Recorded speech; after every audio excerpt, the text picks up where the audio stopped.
রক্ষা কবচের প্রথম শর্ত ছিল তাকে সিআইডি তদন্ত সহিজাল কাণ্ড সহযোগিতা করতে। সিআইডি সূত্রে যেটা খবর, প্রথম দিন তিনি ম্যাক্সিমাম প্রশ্নের উত্তরে বলেছেন আমি জানি না। কালকে তিনি অনেক প্রশ্নের তার উত্তরটাই দেন প্রশ্নের পরিপ্রেক্ষিতে। এ কেমন সহযোগিতা চলছে? এর কি কনসিকুয়েন্স ভোগ করে? দেখুন, এতদিন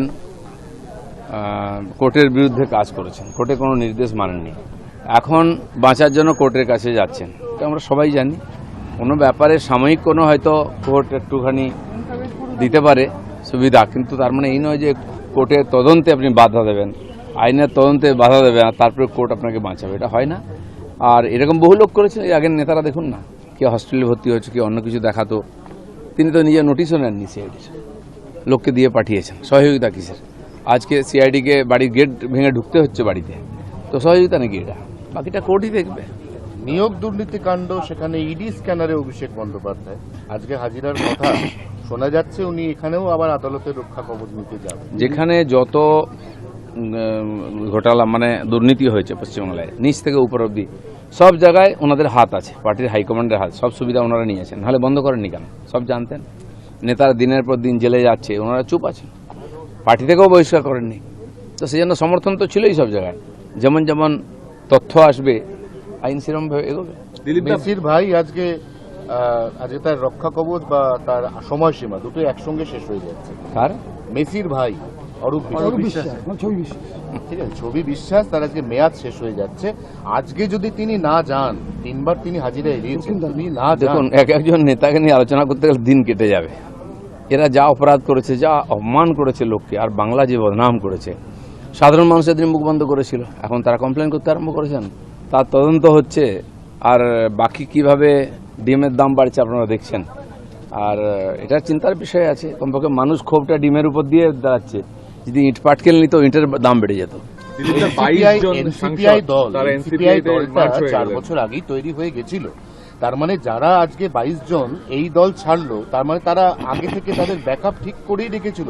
কাদের নিয়ে বসবাস করছিলেন মমতা ব্যানার্জি? পশ্চিমবাংলায় যে যা করছিল খালি বাধ্য হয়ে করছিল, দুজন ছাড়া। এখন বোঝা যাচ্ছে সবাই বাগী হয়ে যাচ্ছে, পুলিশ প্রশাসন সবাইকে চেপে রাখা হয়। সাধারণ মানুষ, পার্টির কর্মীরাও ওখানে স্লেভের মতো ব্যবহার করতে পারছেন, দাসের মতো। তারা বলেছে থ্রেট কালচার, থ্রেট তো সবচেয়ে বেশি কালচার টিএমসিতে ছিল, থ্রেটের সামনে ছিল।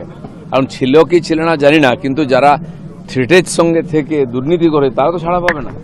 বাকি তাদের অধিকার আছে, জনগণ তাদের জিতিয়েছে, তারা স্বাধীনভাবে রাজনীতি করুন, পার্টি করুন, সে অধিকার আমাদের সংবিধান দিয়েছে সবাইকে। ভারতবর্ষের রাজনীতির ইতিহাসে জাহাঙ্গীর খান হচ্ছেন একমাত্র প্রার্থী যিনি ভোটের পর, ফল ঘোষণার পর প্রতিদিন রোড শো করছেন।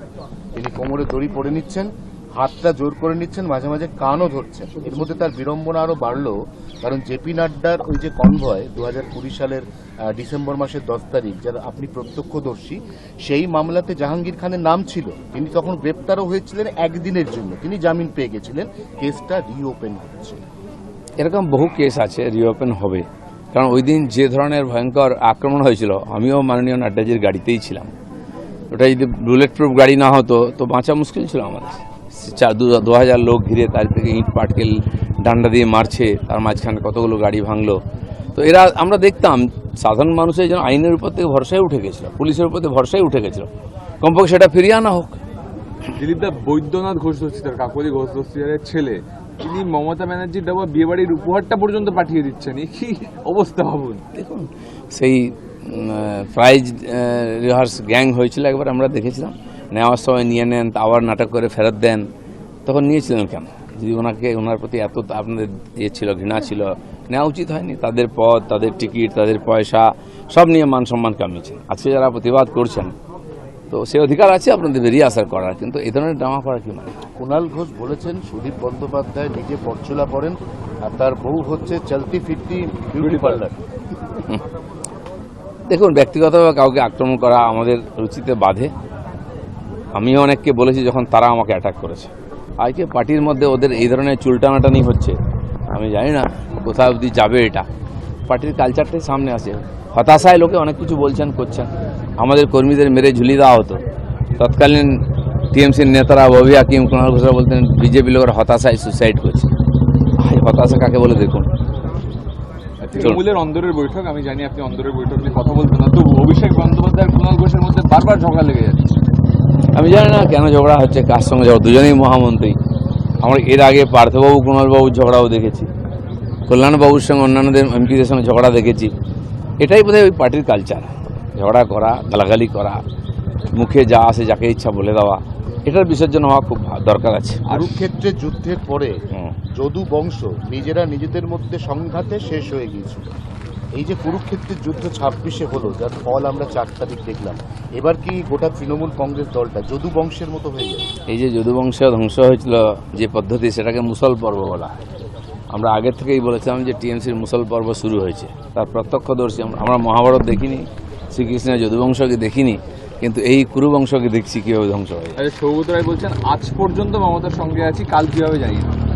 অনেকেই বলবেন, পরিস্থিতির দিকে তাকিয়ে আছে, অপেক্ষা করুন। আমাদের ভিডিও ভালো লাগলে লাইক এবং শেয়ার করুন। কমেন্ট সেকশনে গিয়ে জানান আপনাদের মতামত। আরও ভিডিও পেতে আমাদের চ্যানেল সাবস্ক্রাইব করুন এবং প্রতি মুহূর্তে খবরের আপডেট পেতে প্রেস করুন বেল আইকন।